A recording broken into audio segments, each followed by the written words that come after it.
विकास और राधा भाई बहन थे। दोनों का बचपन शहर की भागदौड़ से दूर एक छोटे से गांव में बीता था। जंगलों, नदियों और पहाड़ियों के बीच उनका बचपन सपनों की तरह बीता।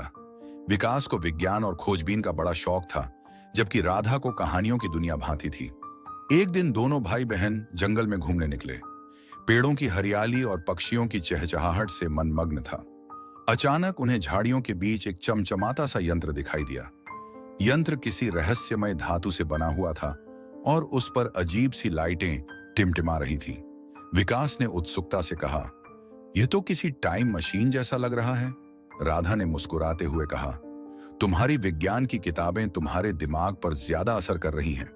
लेकिन जब दोनों ने पास जाकर उस यंत्र को छुआ तो वह यंत्र अचानक चालू हो गया। एक स्क्रीन पर लिखा आया, अपना समय चुने, अतीत या भविष्य। विकास ने कहा, चलो अतीत में चलते हैं।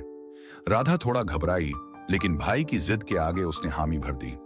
जैसे ही उन्होंने अतीत का बटन दबाया, मशीन के चारों ओर रोशनी फैली और वे एक अजीब सी यात्रा पर निकल पड़े।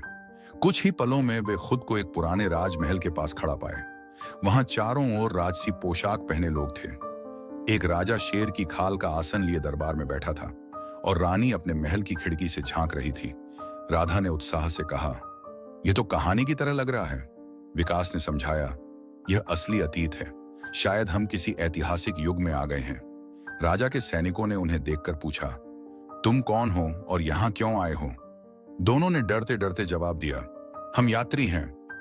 राजा ने उन्हें दरबार में बुलवाया और उनसे बातचीत की। राजा ने उन्हें अपने राज्य की परेशानियों के बारे में बताया और पूछा कि वे उनके लिए क्या कर सकते हैं। विकास ने राजा को खेती में नई तकनीकों और पानी बचाने के तरीकों के बारे में बताया। राजा ने खुश होकर उन्हें सम्मानित किया। कुछ देर बाद राधा ने विकास से कहा, अब हमें भविष्य में भी झांकना चाहिए। दोनों ने टाइम मशीन का उपयोग कर भविष्य का बटन दबाया। इस बार वे एक ऐसी दुनिया में पहुंचे जहां आसमान में कारें उड़ रही थीं। हर जगह रोबोट काम कर रहे थे। लोग अजीब तरह की पोशाक पहने हुए थे। एक बच्चा उन्हें देखकर मुस्कुराया और कहा, क्या आप पुराने युग से आए हैं?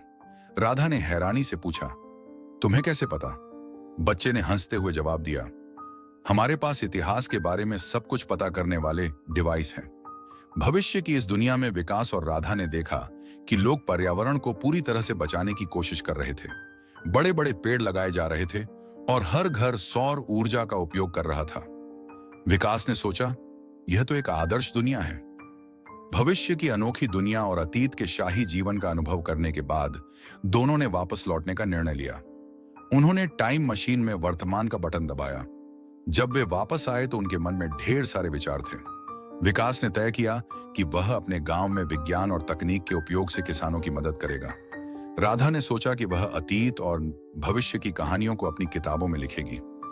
इस अद्भुत यात्रा ने उन्हें सिखाया कि समय के हर युग में लोग अपनी समस्याओं का सामना करते हैं, लेकिन ज्ञान, मेहनत और एकजुटता से हर समस्या का हल निकाला जा सकता है।